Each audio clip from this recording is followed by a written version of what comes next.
ఏపీలో ఈ సంవత్సరం ఎంసెట్ కౌన్సిలింగ్ అనేది ఏ విధంగా జరుగుతుంది అనేది వీడియో అన్నమాట. ఓకేనా? సో అంటే ఎంసెట్ కౌన్సిలింగ్ ప్రాసెస్ గురించి కంప్లీట్గా నేను మీకు ఎక్స్ప్లెయిన్ చేస్తాను. ఫస్ట్ స్టెప్ దగ్గర నుంచి మీకు సీట్ వచ్చేంత వరకు, మీరు కాలేజీలో జాయిన్ అయ్యేంత వరకు ఏమేం ప్రాసెస్ ఉంటుంది, ఏమేం స్టేజెస్ ఉంటాయి, మొత్తం మీకు ఎక్స్ప్లెయిన్ చేస్తాను. కౌన్సిలింగ్ గురించి ఐడియా లేని వాళ్ళకి ఈ వీడియో అనేది చాలా చాలా యూస్ఫుల్ అవుతుంది. ఓకే? సో వెంటనే మీ ఫ్రెండ్స్ ఏమైనా ఉంటే కనుక ఈ వీడియోని వాళ్ళకి షేర్ చేయండి, తప్పకుండా వాళ్ళకి యూజ్ అవుతుంది. సో మనం ఈ వీడియోలో కౌన్సిలింగ్ జరిగే విధానము, అలాగే ఫస్ట్ కౌన్సిలింగ్ కంప్లీట్ అవ్వడానికి ఎన్ని రోజులు టైం తీసుకుంటుంది, ఓకే, మొత్తం మీకు ఎక్స్ప్లెయిన్ చేస్తాను. నేను లాస్ట్ 3 years నుంచి ఈ కౌన్సిలింగ్ గురించి నేను ఎప్పటికప్పుడు వీడియోస్ చేస్తున్నాను. సో చాలామంది స్టూడెంట్స్కి యూస్ఫుల్ అయ్యింది, మీకు కూడా యూస్ఫుల్ అవుతుంది. తప్పకుండా వీడియోని పూర్తిగా చూడడానికి ట్రై చేయండి. ఎస్. సో ఇంక మనం లేట్ చేయకుండా ఈ వీడియోని స్టార్ట్ చేద్దాం. ఇందులో మనకి ఏంటంటే కొన్ని స్టేజెస్ అయితే ఉంటాయి. రిజిస్ట్రేషన్ స్టేజ్ అని చెప్పేసి, తర్వాత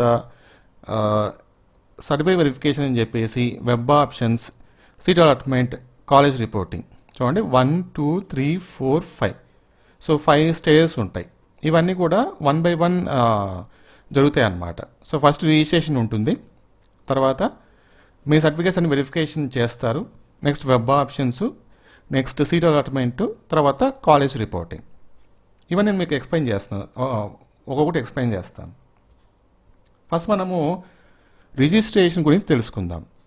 సో కౌన్సిలింగ్కి మీరు అటెండ్ కావాలి అంటే కంపల్సరీగా ప్రతి ఒక్కరు కూడా, ఎవరైతే ఎంసెట్ ఎగ్జామ్లో క్వాలిఫై అయ్యారో ప్రతి ఒక్కరు కూడా కౌన్సిలింగ్కి మీరు రిజిస్ట్రేషన్ చేసుకోవాలి. అంటే మీ బేసిక్ డీటెయిల్స్ ఎంటర్ చేసుకోవాలి. మీ పేరు, ఫాదర్ నేమ్, మీ అడ్రస్, మీకు ఇంటర్మీడియట్లో వచ్చిన మార్క్స్, తర్వాత ఎంసెట్లో వచ్చిన marks, rank, hall ticket numbers, మీ అడ్రస్సు, ఏమైనా స్పెషల్ రిజర్వేషన్ ఉంటే దాని గురించి, ఈ విధంగా మీరు మీ డీటెయిల్స్ ఇస్తూ రిజిస్ట్రేషన్ చేసుకోవాలి. అది ఫస్ట్ స్టెప్ అన్నమాట. రిజిస్ట్రేషన్ చేసుకున్న తర్వాత ఇమీడియట్గా ఫీజు అనేది కట్టాలి. ఈ కౌన్సిలింగ్కి ఫీజు అనేది కట్టాలి. లైక్ ఆల్మోస్ట్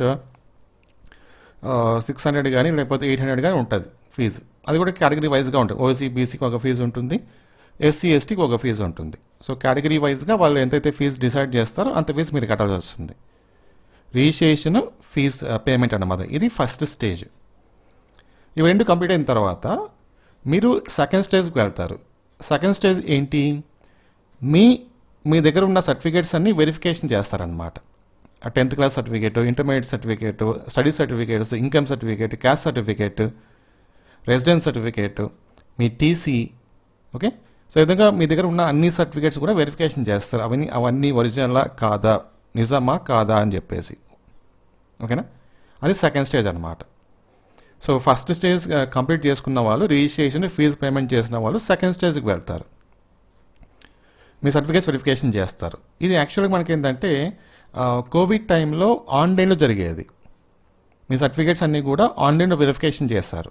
కానీ ఇప్పుడు కోవిడ్ లేదు కాబట్టి ఆఫ్లైన్లో జరుగుతుంది. అంటే మీరు డైరెక్ట్గా వాళ్ళు కొన్ని కాలేజెస్ లిస్ట్ ఇస్తారనమాట. కొన్ని గవర్నమెంట్ కాలేజెస్ లిస్ట్ ఇస్తారు. మీకు ఏ కాలేజ్ అయితే దగ్గరగా ఉంటుందో ఆ కాలేజీకి మీ సర్టిఫికేట్స్ అన్నీ తీసుకెళ్ళి అక్కడ వెరిఫికేషన్ చేయించుకోవాలి. అది వాళ్ళు షెడ్యూల్ ఇస్తారు.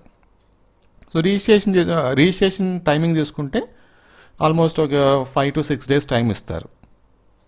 1 week కూడా ఇవ్వచ్చు. తర్వాత మీ సర్టిఫికేట్ వెరిఫికేషన్కి ఒక 4 to 5 days. ఓకేనా? తర్వాత ఎవరైతే సెకండ్ స్టేజ్ కంప్లీట్ చేసుకుంటారో, మీ సర్టిఫికేట్ వెరిఫికేషన్ కంప్లీట్ చేసుకుంటారో థర్డ్ స్టేజ్కి వెళ్తారు. వెబ్ ఆప్షన్స్ అన్నమాట. వెబ్ ఆప్షన్స్ అంటే మీకు ఏ కాలేజ్లో సీటు కావాలి, ఏ కోర్స్కి సీటు కావాలని చెప్పేసి మీ ప్రిఫరెన్స్ వైజ్గా ఇవ్వాలి. ఫస్ట్ ప్రిఫరెన్స్ పలానా కాలేజీలో నాకు సీటు కావాలి పలానా కోర్స్కి. ఒకవేళ అక్కడ రాకపోతే సెకండ్ ప్రిఫరెన్స్ ఇవ్వాలన్నమాట. పలానా కాలేజ్, ఇంకొక కోర్స్ అని చెప్పేసి. ఆ విధంగా మీరు ప్రిఫరెన్స్ అయితే ఇవ్వాలి. ఎన్నైనా ఇవ్వచ్చు. సో ఎన్ని కాలేజెస్ అయినా ఇవ్వచ్చు మీరు. ఓకే?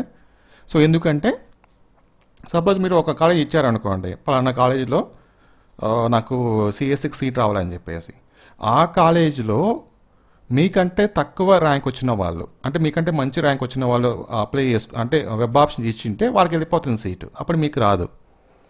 కాబట్టి మీరు అప్పుడు ఏం చేస్తుంది సిస్టము, సెకండ్ ప్రిఫరెన్స్ చూస్తుంది. మీరు సెకండ్ ప్రిఫరెన్స్కి ఏ కాలేజ్ ఇచ్చారని చెప్పి చూస్తుంది.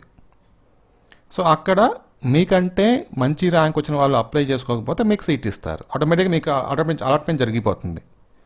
సో ఆ విధంగా వాళ్ళు ఆ సిస్టమ్ అనేది ఫస్ట్ ప్రిఫరెన్స్ చెక్ చేస్తుంది, సెకండ్ ప్రిఫరెన్స్ చెక్ చేస్తుంది, థర్డ్ ప్రిఫరెన్స్ చెక్ చేస్తుంది, ఇలా చెక్ చేస్తూ పోతుంది అన్నమాట. సో కాబట్టి మీరు మ్యాక్సిమం ఎన్ని వెబ్ ఆప్షన్స్ అనేవి ఇవ్వచ్చు, ఎన్ని కాలేజెస్ అని ఇవ్వచ్చు, అది థర్డ్ స్టేజ్.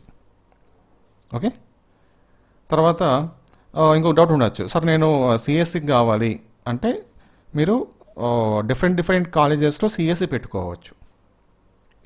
ఎక్స్ కాలేజీలో సిఎస్సి, అక్కడ రాకపోతే సమ్ ఏ కాలేజీలో సిఎస్సి, అక్కడ కూడా రాకపోతే సమ్ సి కాలేజీలో సిఎస్సి అని మీరు ఇచ్చుకోవచ్చు. మీకు సిఎస్సి కావాలంటే సిఎస్సి మాత్రమే పెట్టుకోవచ్చు మీరు.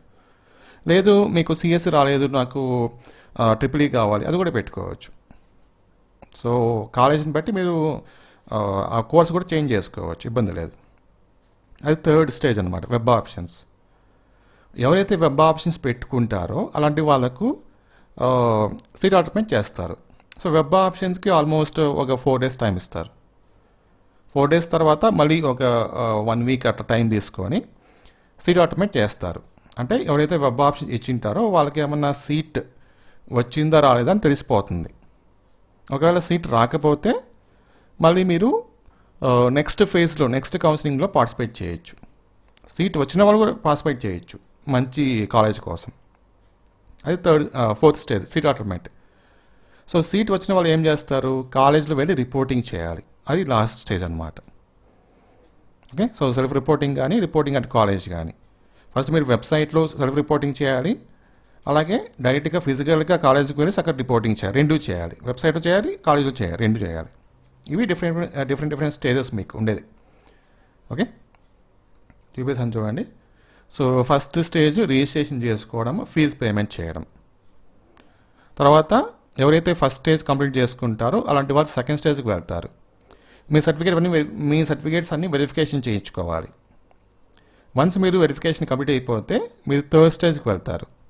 ఒకవేళ సెకండ్ స్టేజ్ మీరు కంప్లీట్ కాకపోతే థర్డ్ స్టేజ్కి ఎలిజిబుల్ అవ్వరు. ఓకే, సో సెకండ్ స్టేజ్ అనేది కంపల్సరీగా కంప్లీట్ చేసుకోవాలి. మీ సర్టిఫికేషన్ వెరిఫికేషన్ చేయించుకుంటే అప్పుడు మీరు థర్డ్ స్టేజ్కి వెళ్ళి వెబ్ ఆప్షన్ ఇవ్వచ్చు అనమాట. వెబ్ ఆప్షన్ ఇచ్చిన తర్వాత ఫోర్త్ స్టేజ్లో సీట్ అలాట్మెంట్ చేస్తారు. సో ఎవరైతే వెబ్ ఆప్షన్ ఇచ్చారో పలానా కాలేజీలో నాకు సీట్ కావాలని చెప్పి అలాంటి వాళ్ళకు వాళ్ళ ర్యాంక్ని బట్టి సీట్ ఏమైనా వచ్చిందా రాదే వాళ్ళకి తెలిసిపోతుంది. సీట్ అలాట్మెంట్ రోజున వచ్చిన వాళ్ళు కాలేజ్ రిపోర్టింగ్ అలాగే వెబ్సైట్లో రిపోర్టింగ్ చేయాల్సి వస్తుంది. ఇది ప్రాసెస్. 1, 2, 3, 4, 5 స్టేజెస్ ఉంటాయి.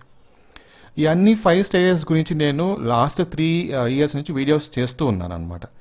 రిజిస్ట్రేషన్ ఎలా చేసుకోవాలి, ఫీజు ఎలా కట్టాలి, తర్వాత మీ సర్టిఫికేట్స్ వెరిఫికేషన్ ఎలా చేయించుకోవాలి, వెబ్ ఆప్షన్స్ ఎలా ఇవ్వాలి, ఎలా ఇస్తే మన కాలేజ్లో సీట్ వస్తుంది, తర్వాత సీట్ అలాట్మెంట్ ఎలా మనం చెక్ చేసుకోవాలి, మనకి సీట్ వచ్చిందో రాలేదని మనకి ఎలా తెలుస్తుంది, అలాట్మెంట్ ఆర్డర్ ఏ విధంగా మనకి ఉంటుంది, ఏ విధంగా కనిపిస్తుంది, కాలేజ్ రిపోర్టింగ్ ఎలా చేయాలి, ఇవన్నీ కూడా నేను వీడియోస్ చేస్తాను, మన ఛానల్లో ఉంటాయి, ఒకసారి మీరు చెక్ చేసుకోండి.